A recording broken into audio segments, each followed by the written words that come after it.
Okay, today I want to talk about future skills. And to do this, I am joined by Jeff Maggioncalda, who is the CEO of Coursera. Good to see you again, Jeff. Great to be here, Bernard. Yes, so you have just done the Coursera's Global Skills Report for 2021, and this is something you do every year. What were some of the key insights from this year's report?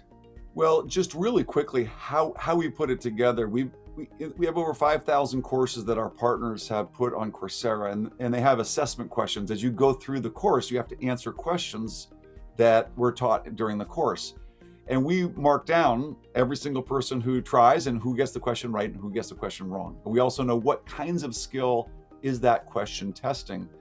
The Global Skills Report is really just a ranking of which learners on Coursera in each country did the best in certain kinds of courses.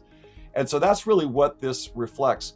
One of the things I think is fascinating is that it really correlates highly, like the performance of learners in the courses on Coursera correlates with GDP per capita, primary school education, income inequality, negatively correlated. Countries with less income inequality typically have learners that score better on Coursera.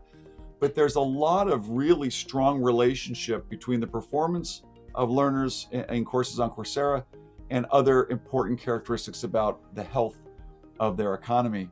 And this year, we had something called the pandemic that had a huge impact on not only the number of people learning, but also the kinds of things that they're learning. And some of the trends include, what skills are being focused on, and we have a lot of emphasis on technology and data science. Those are the hot categories. We can go into more detail. Also, we saw a lot of women taking STEM courses during the pandemic at much higher frequency levels than we did pre-pandemic. That's encouraging. Yeah. So I guess with the pandemic, what we've seen is people are now more at home. They have maybe a bit more space, or they have the setup to do more online learning. Just going back a step, what do you think has been the impact on the overall skills market that the pandemic has caused? Has there been a new skills gap emerging somewhere? Have you seen an increase in specific skills that you didn't see before the pandemic? Yeah, it's interesting. We often look at each job role, and first you can look at the functions of a business. You could say, well, you got a marketing function and a sales function and an operations function. Within those functions, you have job families, and in those job families, people to do that job often need to learn new things to do the job well. It feels like what the pandemic has done, it has clearly shown that companies that are more digital have performed better during pandemics than companies that have a lot of face-to-face touch. Obviously, when you are not able to touch your customers, serve them in the accommodations industry or in tourism, whatever, it's a lot harder. So the pandemic has definitely accelerated the demand for certain kinds of skills. And broadly speaking, it's kind of digital transformation. You say, well, what are the digital transformation skills? Those are the skills that have to do with using data and cloud computing to move more of your business online. How you find customers, move it online. How you create customer experiences, move it online. How you manage your supply chain, move it online. How you manage your employees, move it online. So that digital transformation is really sped up because of the pandemic. And so the skills to do that, which are mostly data science and technology, have really been pushed to the forefront. Very good. So anyone listening to this, they're obviously realizing that is maybe an area that they could focus on.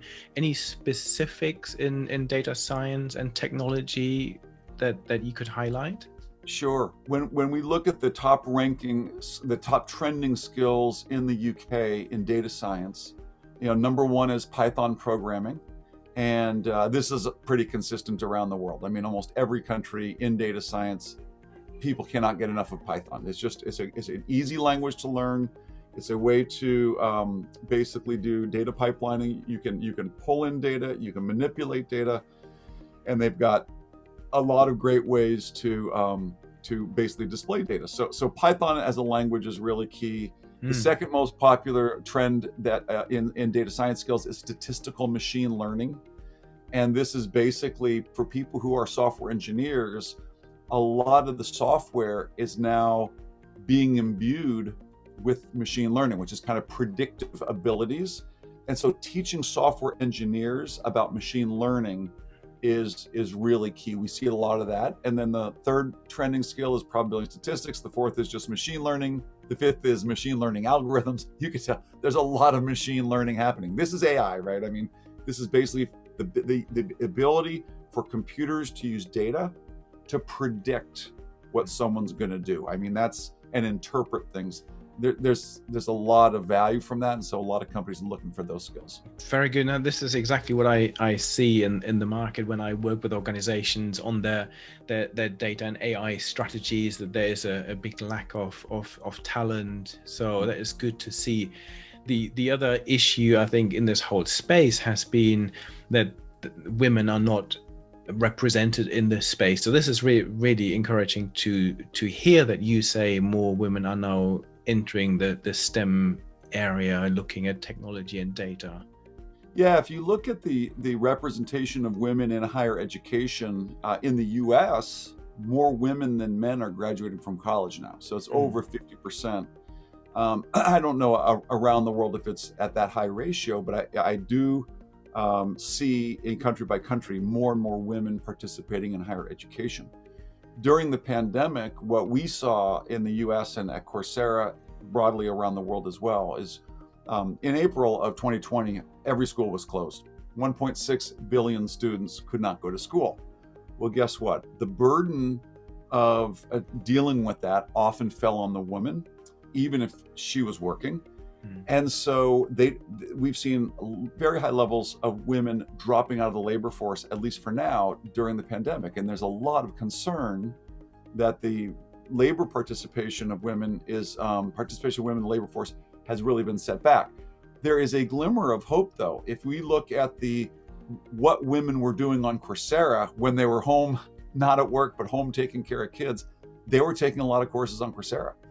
So the share of female STEM enrollments in the UK rose from 34% of all STEM-related course enrollments, 34% were women pre-pandemic, rose to 42%, so by 8 percentage points in 2020. And we saw this in many other regions as well. And so in the US, it was from 35 to 47. And if you look at overall course enrollments, not just STEM, the female enrollments in courses overall went from 41% to 51%. So more women in the UK are taking courses on Coursera than men. And so there's definitely a focus on learning skills, and not just skills, but STEM related skills by women. Very good. Do you, when you look across the different years that you've been doing the study, do you see any skills gaps really across the world that have worsened, or where you see some persisting disparities? Yeah, we do see changes in the rankings year to year, and again, what's important to note is that this reflects the skill level of a country as demonstrated by the learners in that country taking courses during that year. So it is to some degree reflective of who's on Coursera. Often that reflects the broader population, sometimes it doesn't. Generally speaking, we don't see a lot of movement. What you see is that the wealthier countries generally perform better. The learners in wealthier countries often perform better. So the higher GDP per capita, the more likely they do well.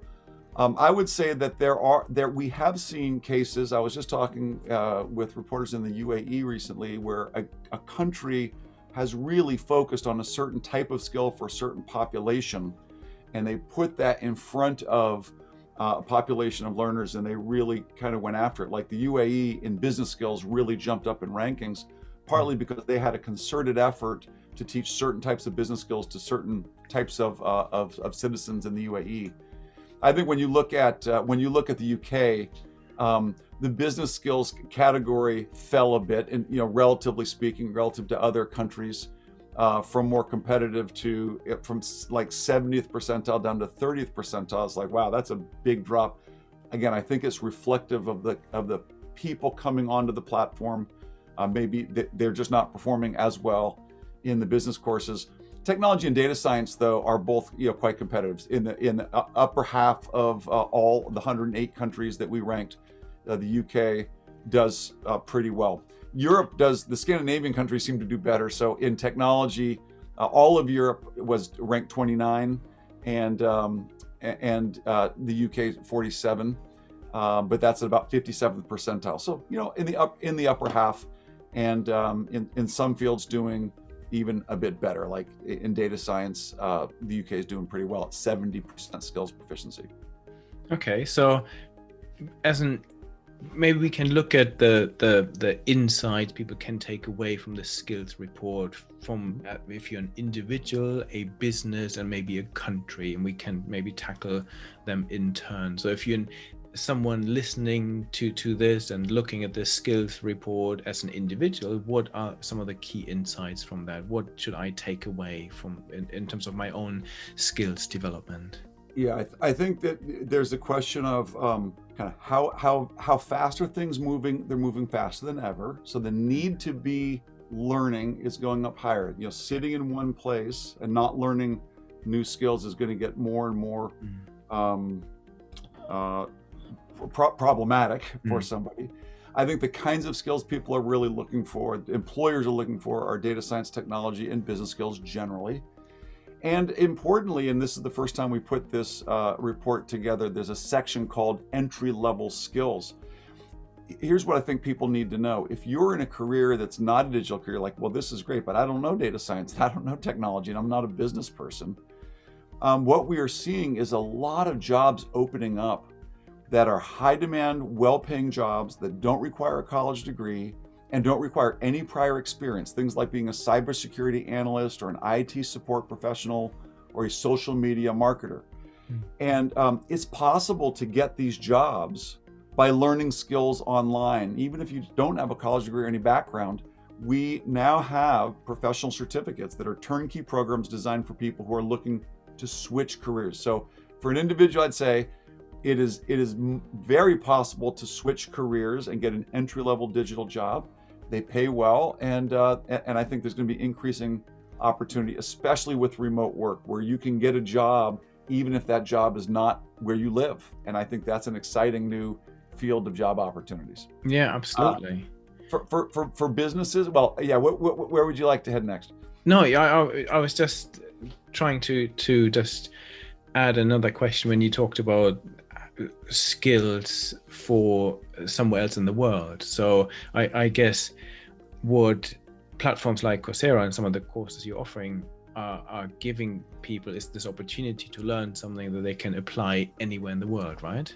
That's right. That's right. So if you go to Coursera, there are these things called professional certificates, and they're designed specifically for high demand jobs. So if people are wondering, these are the job roles that you can get without a college degree that's in very good paying in high demand, and often allow you to do the work remotely. So even if you don't live in a big city or there's no jobs in the town that you live in, IT support, cybersecurity, entry-level data scientists and data analysts, project managers, especially software project managers.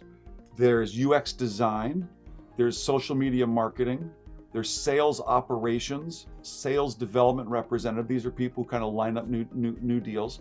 These are all digital jobs that are in high demand. There's just not enough people who have the skills, but the skills can be learned in on average in 5 months. So there's more opportunity than ever. And there are employers out there, even if they're not where you live, you'll be able to get jobs by employers, maybe in a different state or in a different country. Very good. Then for businesses, what should they take away from the report? A lot of businesses, get digital fast. The number of businesses that were caught kind of flat-footed, especially small and medium-sized businesses, who they didn't have a presence on the internet. There was no way for them to find customers or sell something to a customer without them walking into their store. And the pandemic obviously just completely shut that down. So we saw a lot of small businesses trying to learn how to do digital marketing and put up a web storefront, and it was challenging to a lot of folks. Bigger companies, they need to really think about how do we move to the cloud and how do we integrate data, not just for machine learning and to do predictive analytics, which is really important, the AI piece, but also there's a way of using data to make faster decisions and make better decisions. But it really requires a level of literacy across the entire company to understand, how do you use data to make decisions, and where did data come from, and how do I get them, and how do I make decisions, and how do I influence other people and present data to other people? How do I understand data that's being presented to me? It's a fluency that's really going to be a key currency of every business. So digital transformation, and notably data fluency, I think is going to be really important for every business. Very good. And then finally, for nations and countries, what are some of the key insights there? And do you see any? You've already said some. There's a correlation between GDP and performance. Is there anything else that you see, and anything else that countries can take away from this? Really, across the globe. At the highest level, I think your ministers of labor and your ministers of education should be talking to each other. And a major reason is because what we experienced during 2020 was the closing of every school, so learning went online, and the closing of almost every office, so that work went online. That is a radical experiment in human history. We're going to look back on that and say, wow, we have over 1 billion students who didn't go to school, and many billions of people who didn't go to work. What do we learn from that? Well, one of the things that we learned, and this is a huge opportunity for governments, if people have connectivity to the internet, that is number one.